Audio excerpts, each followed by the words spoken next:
Hey everybody, my name is Kyla. Welcome to my channel where I talk about the stock market and the economy, amongst other things. My mind is a barrel, loaded clips and my guns tucked.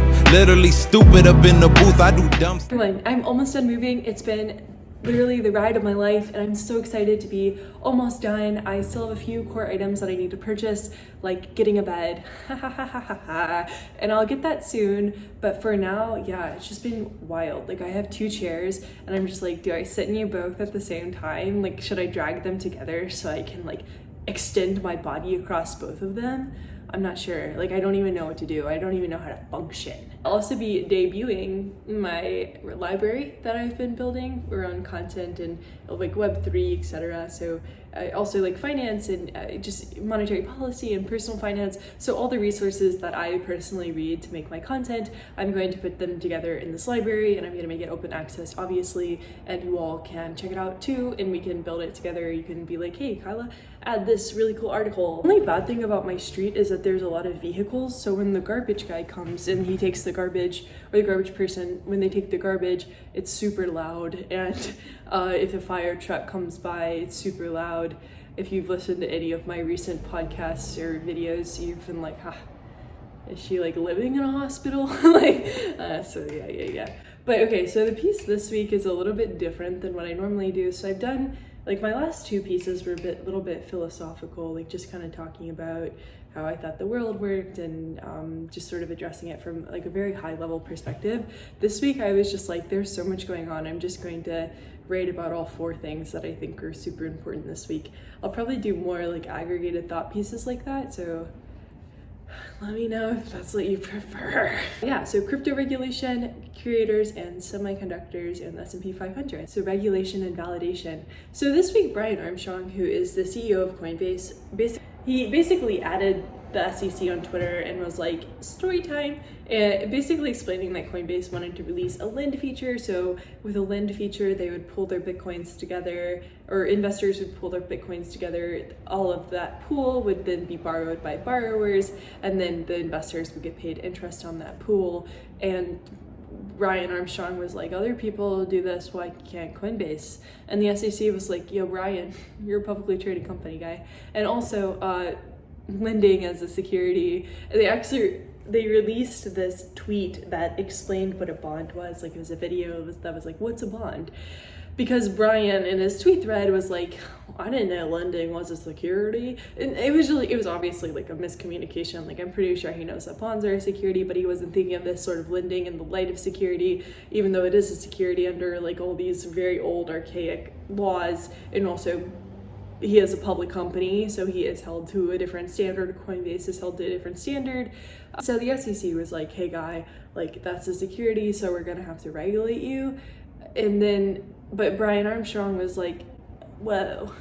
I have a TikTok about it, I'll include it because it'll explain it a little bit better. He was like, SEC, you're just not being transparent. I truly don't know what you're saying. Like, what the F, guys? And he was like, I'm trying to get you on the phone, you're not answering my calls, text me back, please. And then the SEC was like, yo, Brian, if you go forward with this lend feature, we're gonna sue you, man. And that was not great in Brian's eyes. He was like, why would you sue me if you can't even talk to me? Pretty rude, honestly, to take somebody to court before you even go on a first date. So Brian was not super stoked about that situation. And so like a few things here, right? So, obviously, like, you know, you're a public company CEO, picking up beef with the SEC on Twitter, maybe questionable, but I think there's some underlying game theory going on here. So the big question is lending a security? Yeah, it sure is. It's an investment contract, and according to Godfather Matt Levine, the investment of money in a common enterprise with a reasonable expectation of profits to be derived from the efforts of others is a security, and so the SEC is gonna step in and regulate you. It's a little bit confusing because the CFTC, which is the Commodities Futures Trading Commission, they are kind of regulating sort of Bitcoin, because Bitcoin's like a commodity, it's not really a security. So the SEC can't be like, oh, Bitcoin is this to us. They can't really regulate Bitcoin, but they can regulate Coinbase. And so that's what they're doing. and in lending as a security under the light of all these laws that the SEC has, like it's like it just is. But the second part of this thing is like the regulation hasn't been super transparent.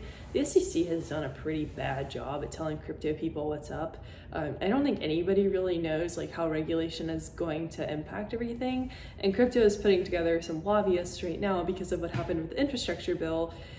But crypto's moving at the speed of freaking light. Like I've been nosying around and I can't even keep up, honestly. It's like, and people like, this is a common thing. Like people are like, I can't keep up. You have to really like niche yourself down, and it's hard to do when you're a generalist like me. And that gets a little bit confusing, right? So like if the people inside of crypto can't even keep up, like how are regulators gonna keep up? Gary Gensler taught a class at MIT around crypto. So he's not anti-crypto. He's very like pro Satoshi, honestly, like very pro like original thesis of Bitcoin. This is what it was meant to be. But now he's like, hey guys, like I'm not anti-technology. Like I'm technology neutral, but I care about investor protection. That's literally what I'm on this earth to do. Or I don't know if he believes in it that much, but he's like, investor protection is the thing that I'm meant to do, and that's what I'm gonna do.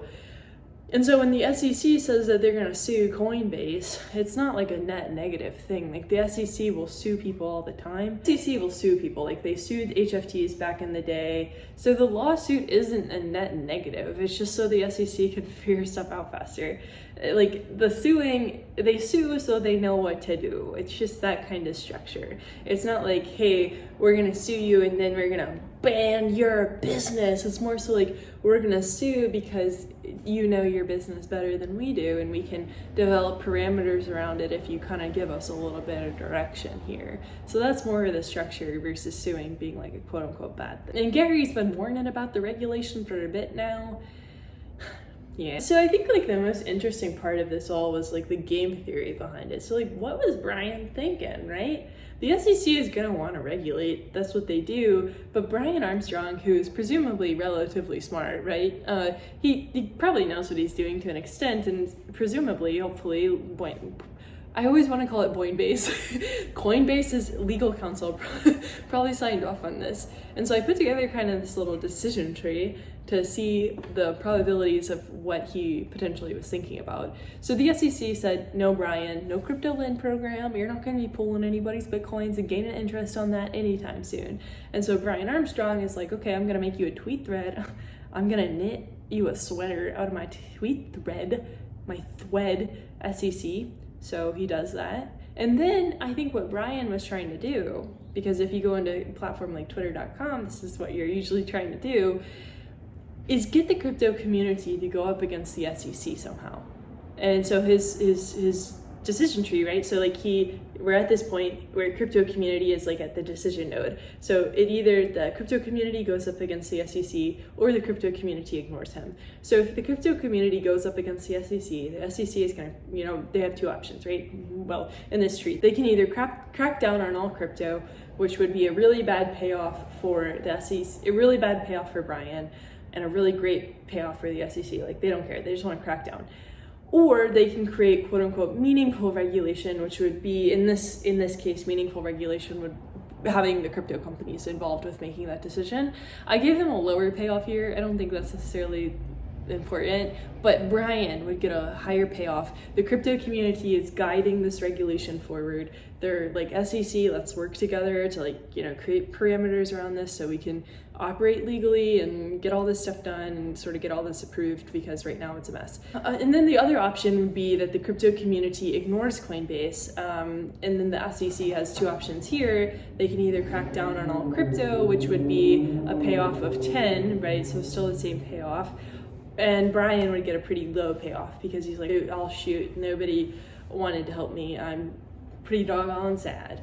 And then the other option would be the SEC creates meaningful regulation and whatever, they get a similar payoff here. So I think like what Brian was trying to accomplish is like, okay, so I can send out this tweet thread, I can get the crypto community to go up against the SEC, rally this army of people behind me, and their power alone will begin to push this in the favor of crypto, plus the lobbying dollars that are coming from the infrastructure bill. And the SEC, then the option would become that the SEC creates meaningful regulation, so which is what Coinbase and I think honestly probably most of the crypto companies want to a certain extent. And if the community is rallying behind them and you have the lobbyist input, that's going to be a lot more valuable, where you have these parameters in place and also some guardrails around operations and volatility. I think the main thing, and I've written about this before, is regulation does bring validation. But if regulation is taking a long time or it's not transparent, there's now the internet to tell, and there's this big community that you can tap into, which is basically what Brian did. And I've written before on legislation and validation and my ownership piece.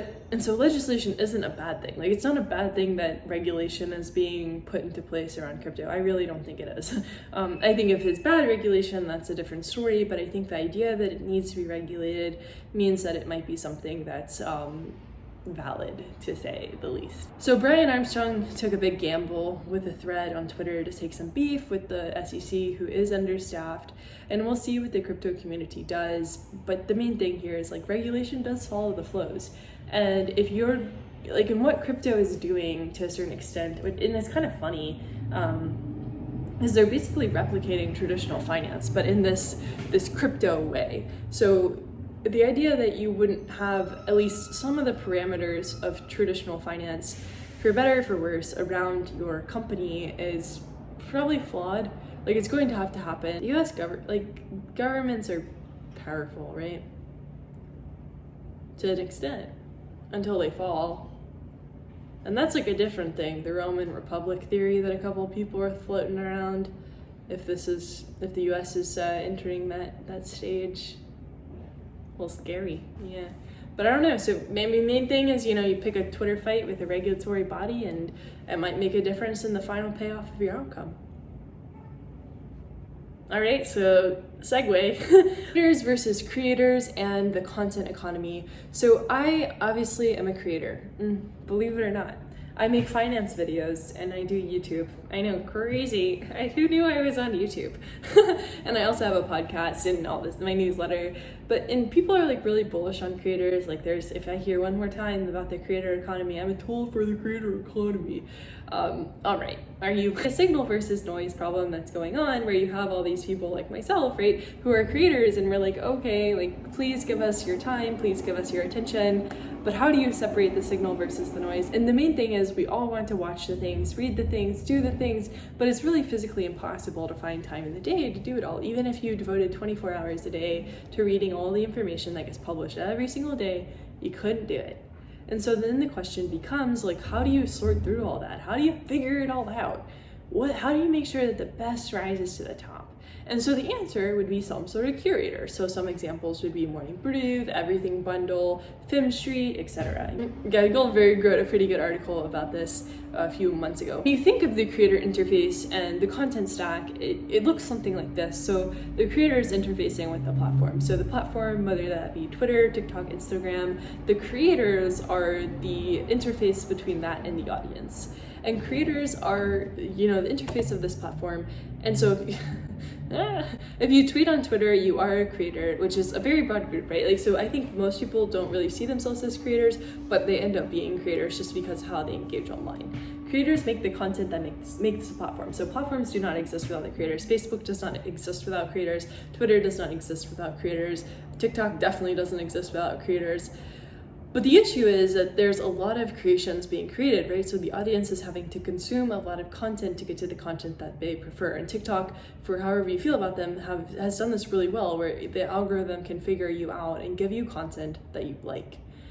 And so I think it's okay that we have a ton of creators out there, because I believe truly that, everybody has 100 true fans out there. The 100 true people that are going to watch your stuff, or they're going to believe in you, as long as you do it well and have passion behind it. And so then the question becomes well, who interfaces the creator? And this is where the curator comes in. So it might end up looking something like this, where you have the platform, and then you have creators, and then you have curators sort of interfacing between all that into the audience. So they are going to organize the creator's content in a way that the algorithm aren't right now, except for TikTok to an extent. But even TikTok, you're still why am I being served this video on my platter, TikTok? Or it might end up looking something like this, where you have the creators becoming curators as well as creators.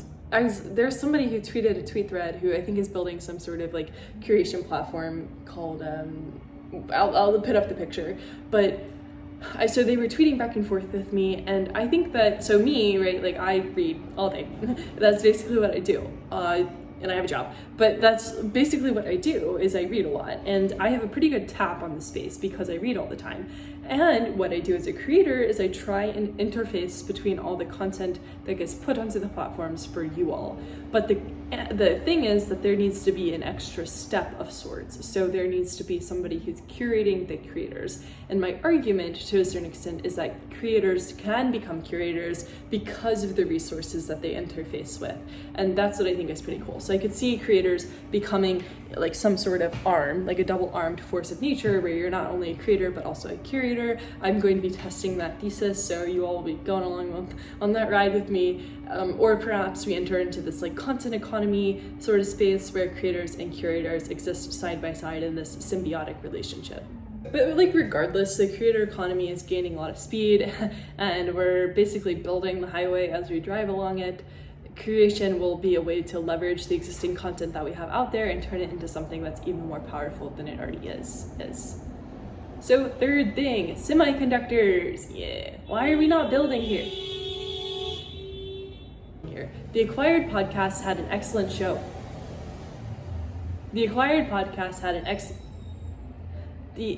So okay, I'm gonna literally, I don't think I can talk right now. Where is this guy? Is he right in front of the apartment? There he is. I see him.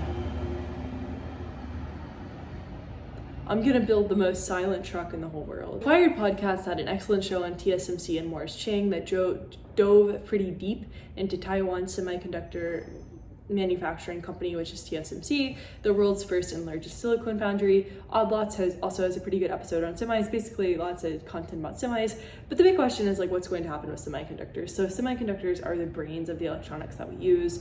And you might be like, okay, big deal, like whatever. But no, they're in everything. So your toothbrush, your toaster, your car, your computer, like it's in everything. Semiconductors are in everything. And when you think about a shortage here, so a lot of car companies are pulling back on production. Apple warned that a chip shortage would affect sales of their products and supply is still running really low. The chip shortage is essentially the result of a perfect storm where the pandemic shut down factories for a little bit and you can't produce if you don't have people or a factory operating. And a lot of the chip factories went through natural disasters. So a winter storm forced in Texas, if you remember that happening, forced the plants to stop production. In Taiwan's drought has impacted production too because you need a lot of water to make these semiconductors, to make the chips. And the pandemic also shut ports down, and you can't ship chips if you can't get through the ocean. And also the supply chain went into whack because there was a really high demand for chips as the economy reopened, and there's increasing geopolitical tension between China and Taiwan, with Taiwan being the leading chip producer, resulting in the current shortage that we have now. So a lot of tech companies are starting to build in-house, Apple with the M1, Tesla with the Dojo chip, and there are plans for TSMC and Intel to scale and build in American factories, which will take a lot of time. But like the whole thing is still pretty messy and confusing. The shortage isn't expected to be solved until 2023-ish, and I imagine it will be solved at some point because necessity does breed innovation, but it just shows like how many vulnerabilities that we have in our system that could put the everyday products that we use into this crunch, right? So inflation, like when you think about it, inflation might be transitory to an extent. But if you have a shortage of chips, right? So these chips that we use in essentially everything, that's going to drive prices up on a lot of things, cost push inflation. And that's super worrying. And so the solution, right, is to build more things that can build the chips and also invest in companies that can build the chips, which I would say traditional VC has done a bad job at. I've got some thoughts on that. I would say they've done a bad job. So finally, is the market just a 36-year zero coupon bond? I just thought this was kind of funny. So somebody from B of A was saying that basically any move and anything could spook the market. And the market is essentially this 36-year zero coupon bond. Rates move, data gets weaker, consumers get pessimistic, etc. It could send everything into a tailspin. And the market has ticked upward despite a lot of negative forces such as inflation data, Afghanistan, Delta, etc. The market's still like going up with like no plan of stopping, I think. And the question is like, why would it ever fall again? Like it probably will eventually, but when you think about it, the market does exist in cycles, but the question is like, is something else compressing it? So whether that be passive flows or other disruptions in market mechanics, would that skew the market completely out of whack? Right? So like if there's a bunch of money continuously flowing into ETFs because of passivity, passive indexing, passive money, does that disrupt how the market functions? Flows before pros, as the best person ever, Tracy Alloway, says, maybe. Outside again. And a couple other things that I'm thinking about. Is uranium, Solana, identity as data architecture, and the baseball bat shortage. But yeah, thanks for hanging out. Thanks for chilling, and I will see all of you soon.